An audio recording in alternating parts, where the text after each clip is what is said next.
베드로가 입을 열어 말하되 내가 참으로 하나님은 사람의 외모를 보지 아니하시고 각 나라 중 하나님을 경외하며 의를 행하는 사람은 다 받으시는 줄 깨달았도다. 만유의 주 되신 예수 그리스도로 말미암아 화평의 복음을 전하사 이스라엘 자손들에게 보내신 말씀 곧 요한이 그 세례를 반포한 후에 갈릴리에서 시작하여 온 유대에 두루 전파된 그것을 너희도 알거니와 하나님이 나사렛 예수에게 성령과 능력을 기름 붓듯 하셨음에 그가 두루 다니시며 선한 일을 행하시고 마귀에게 눌린 모든 사람을 고치셨으니 이는 하나님이 함께 하셨음이라. 우리는 유대인의 땅과 예루살렘에서 그가 행하신 모든 일의 증인이라. 그를 그들이 나무에 달아 죽였으나 하나님이 사흘 만에 다시 살리사 나타내시되 모든 백성에게 하신 것이 아니요 오직 미리 택하신 증인 곧 죽은 자 가운데서 부활하신 후 그를 모시고 음식을 먹은 우리에게 하신 것이라. 우리에게 명하사 백성에게 전도하되 하나님이 살아있는 자와 죽은 자의 재판장으로 정하신 자가 곧 이 사람인 것을 증언하게 하셨고 그에 대하여 모든 선지자도 증언하되 그를 믿는 사람들이 다 그의 이름을 힘입어 죄사함을 받는다 하였느니라. 베드로가 이 말을 할 때에 성령이 말씀 듣는 모든 사람에게 내려오시니 베드로와 함께 온 할례받은 신자들이 이방인들에게도 성령 부어주심으로 말미암아 놀라니 이는 방언을 말하며 하나님 높임을 들음이러라. 이에 베드로가 이르되 이 사람들이 우리와 같이 성령을 받았으니 누가 능히 물로 세례 베품을 금하리요 하고 명하여 예수 그리스도의 이름으로 세례를 베풀라 하니라. 그들이 베드로에게 며칠 더 머물기를 청하니라. 우리가 일상의 삶 속을 이렇게 살아가다 보면 이런 경우들이 있어요. 시험으로 치면 학교 시험 문제를 치면 이게 틀린 게 맞아요. 너무너무 잘 알아. 이거 틀린 거야. 그런데 정작 실제 삶 속에서는 그걸 모르는 것처럼 행동할 때가 종종 있어요. 오늘 이런 모습이 베드로에게 나타납니다. 시험 문제로 틀리면 이거는 분명히 틀린 거고 내가 그렇게 행하면 안 된다는 거를 머리로는 알고 있는데 삶 속에서는 무시하고 살아갈 때가 많아요. 틀리다는 걸 알면서도. 오늘 베드로의 모습을 한번 보십시오. 오늘 30절부터 33절까지 어제 본 말씀에 고넬료가 베드로를 자기 집으로 초청하게 된 환상을 본 얘기, 뭐 이렇게 어디에 있는지 천사가 말해준 얘기, 이런 얘기를 쭉 한 얘기를 듣고 나서 오늘 35절에 베드로가 뭐라고 합니까? 그 고넬료의 고백을 듣고 나서 깨달았다, 이렇게 표현을 해요. 깨달았다. 여러분, 깨달았다라는 말이 뭡니까? 몰랐었는데 이제 제대로 알게 됐어. 이때 깨달았다라고 표현을 하는데 사실 이 내용 34절 35절 내용은 베드로가 몰랐던 내용이 아닙니다. 알고 있었습니다. 34절 35절을 보십시오. 베드로가 입을 열어 말하되 내가 참으로 하나님은 사람의 외모를 보지 아니하시고 각 나라 중 하나님을 경외하며 의를 행하는 사람은 다 받으시는 줄 깨달았도다. 이렇게 얘기. 몰랐다가 안 것처럼 얘기한단 말이에요. 근데 사실 몰랐던 게 아니에요. 베드로는 알고 있었습니다. 이 내용을. 하나님이 사람을 외모로 보시지 않는 거, 하나님을 믿고 나오는 사람에게 의를 행하는 사람 다 받아주시는 거 알고 있었어요. 그런데 왜 깨달았다라고 했을까? 알고 있었으면서.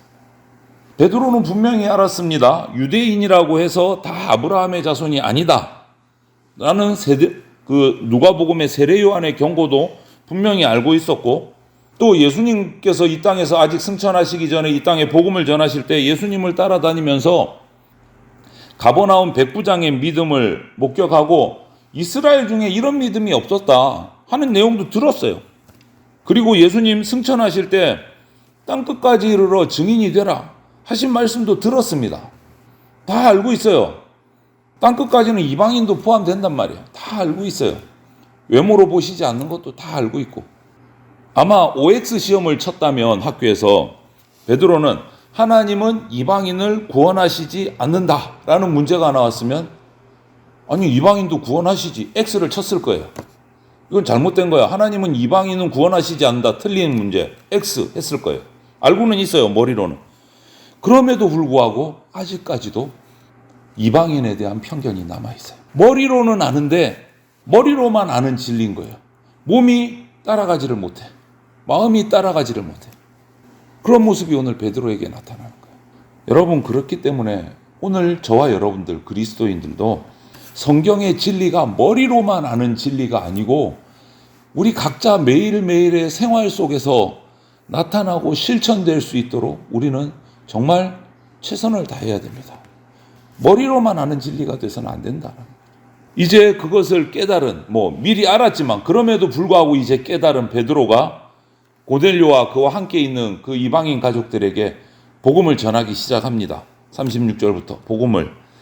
그런데 여기서 39절, 41절부터 43절을 보면 베드로가 복음을 전하는 이 자세가 좀 남달라요. 무슨 말이냐면 너희들 몰랐지? 내가 이렇게 가르쳐 줄게. 이런 게 아니고 증인으로서 증언을 하고 있어요. 가르치는 선생님이 아니고 증인으로 자기가 몸소 경험했던 것들을 얘기해 주는 거예요.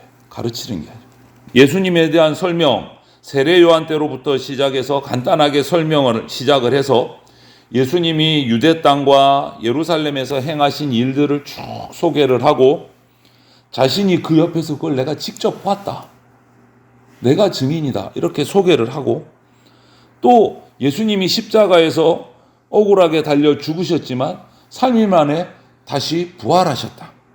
내가 직접 그 부활하신 예수님을 만나고 예수님과 한상에서 음식을 먹고 마셨다. 이런 것들을 증언을 해요. 이거는 가르치는 게 아니고 자기가 예수님에 대해서 경험한 것들을 증언한 거, 증거하는 거예요. 결론적으로 42절, 43절에서 예수님이 살아있는 자와 죽은 자를 심판하러 오실 뿐이고 그 예수님을 믿으면 예수님의 이름을 힘입어서 우리가 죄사함을 받고 구원받게 된다. 이것을 내가 증언하는 것이 내 사명이다. 라고 얘기를 합니다. 베드로는 가르치는 교사, 선생님의 입장에서 얘기한 게 아니고 내가 경험한 예수님, 그 예수님을 증인으로서 증명하고 증거하고 있어요. 그냥 내가 경험한 거 그대로 풀어놓고 있는 거예요. 그런데 베드로가 뭔가 특별하게 한 게 없어요. 그냥 자기가 경험했던 예수님을 그냥 쭉 얘기해. 나는 예수님과 한때 이런 일이 있었고 이런 말씀도 하셨고 이런 일도 행하셨고 그냥 주저리 자기가 경험한 것을 쭉 다 얘기했어요. 그런데 이 베드로가 전한 말은요. 엄청난 권세를 가지고 있었어요. 베드로가 뭔가 많이 배워서 똑똑해서 뭐 강의를 잘하는 교수가 돼서 그게 아닌 거예요. 그냥 자기가 경험한 걸 주저리 풀어냈는데 권세가 나타났어요. 여러분 그게 바로 복음의 권세예요. 우리가 뭔가 똑똑해서 내가 뭔가 말주변이 있어서 권세가 나타나는 게 아니다라는 거죠. 복음은. 우리에게도 이런 권세가 주어졌습니다. 내가 뭔가 가지고 있는 거 아니에요, 여러분. 예수님을 알리고 그 다음은 성령님께 맡길 때 능력이 나타납니다. 내 능력이 아니고 복음의 능력이 나타나요. 오늘 베드로가 이렇게 풀어냈을 때 여러분 어떤 능력이 나타났는가 보십시오. 44절부터 보면 그 자리에서 그 이야기를 들은 모든 사람이 성령의 능력 앞에 엎드립니다. 성령의 임재를 체험했어요. 뭐 베드로가 안수를 하고 기도를 세게 하고 막 이런 게 아니었어요. 그냥 경험한 예수님을 얘기했을 뿐인데 성령의 충만함을 받았어요. 이것이 복음의 능력이고 권세. 고넬료를 포함한 그 자리에 있는 이방인들 예수님을 몰랐어요. 처음 베드로를 통해서 예수님을 알았어요. 유대교로 하나님만 섬기던 사람이에요. 그런데 이제 예수님의 복음을 듣고 복음 앞에 엎드렸어요. 그리고 베드로를 따라왔던 유대인들 그들이 그 장면을 본 거예요. 이방인들도 성령을 받는구나. 그들도 깜짝 놀랐어요.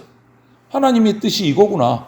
유대인들에게만 하나님 예수님이 오신 게 아니고 성령이 오신 게 아니고 이방인들에게도 땅끝까지 오시는구나. 그들도 그 뜻을 알고 엎드렸어요. 성령께서 마치 오순절에 예루살렘에 그 120명의 제자들에게 임하셨던 것처럼 오늘 이 고넬료의 집에 모인 모든 자들에게 유대인, 이방인 구분할 것 없이 임하신 거예요. 이 사건으로 인해서 이방인에 대한 유대인의 잘못된 생각, 편견들은 한 번에 다 무너진 거예요. 한 번에 다. 이 장면을 베드로도 자기도 깜짝 놀란 거예요. 성령이 이방인에게도 임하시는 걸 보고 베드로도 놀랐어요. 또 깨달은 거예요. 이방인도 하나님께서 자기 백성 삼으시는구나.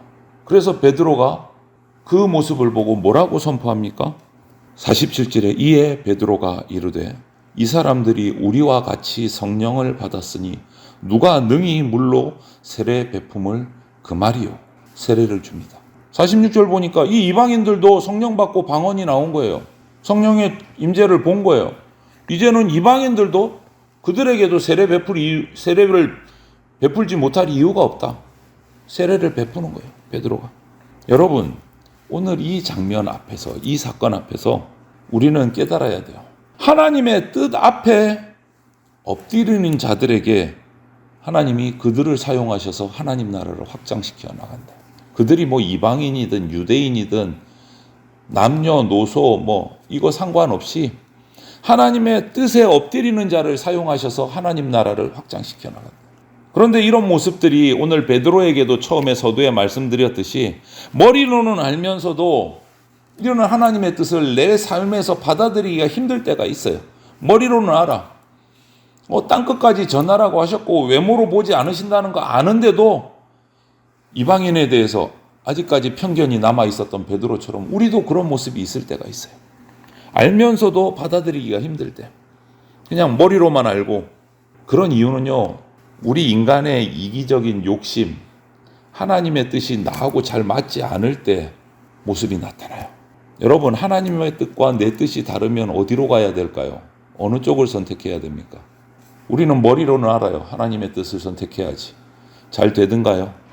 내가 손해보는데, 내가 욕먹을 수도 있는데, 머리로는 아는데 실제로 잘 안 될 때가 있어요. 여러분, 우리는 복음의 증인이라고 말하잖아요. 복음의 증인은요, 다름 아니고 예수님의 증인이고 예수 부활의 증인입니다. 제자들은 다시 사신 예수님께서 산자와 죽은 자를 심판하실 분이고 그 예수님을 믿으면 죄사함 받고 구원받는다. 예수님이 참 구주이시다. 이것을 증언해요. 자기 머리에만 아는 지식이 아니고 이제 증언하는 사람이 됐어요. 그러므로 오늘날 그들로부터 시작된 오늘날 이루어진 이 교회 공동체는요. 저희와 우리 지체들이 있는 우리 교회는요. 예수님과 함께 임하는 하나님 나라를 이 땅에서 구현하는 제자 공동체가 우리 교회예요. 우리 교회가 하나님 나라의 맛보기 입구가 돼야 돼요. 하나님 나라의 복음을 증거하는 증인 공동체가 이 교회예요. 그 증인이 바로 교회의 한 지체된 저와 여러분들입니다. 그렇기 때문에 우리는 사람의 숫자가 중요한 게 아니고 변화에 집중해야 되고 상황이나 여건에 흔들리지 않고 사명에 집중을 해야 돼요. 사명에. 우리는 변화해야 됩니다. 머리로만 아는 신앙 아니고 삶 속에서 실천되는 신앙으로 변화돼야 되고 환경에 따라 흔들리는 것이 아니라 하나님이 주신 땅끝까지 가서 내 증인이 되라고 하신 그 사명에 집중해야 돼요. 여러분, 우리가 피한다고 거부한다고 하나님 나라의 뜻이 막 없어지고 사라집니까? 아니요. 그렇지 않습니다. 내가 피하고 거부한다고 해도 하나님은 뜻을 이루십니다. 나를 사용 안 하시면 다른 사람을 사용해서라도 뜻을 이루십니다.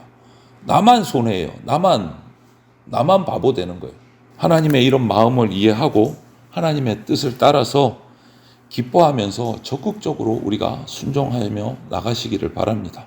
혹시 하나님의 뜻을 오늘 베드로처럼 머리로는 알고 삶으로 잘 실천 안 되고 거부한 껄끄러워했던 부분들이 오늘 기도하면서 떠오르신다면 지금 이 순간, 오늘 우리 표어도 있잖아요. 지금 변하지 않으면 내일은 없다. 지금 이 순간 그 떠오르는 것들을 하나님 앞에 모두 십자가 앞에 모두 내려놓고 철저하게 순종하는 저와 여러분들이 다 되시기를 주님의 이름으로 축원을 드립니다. 아멘.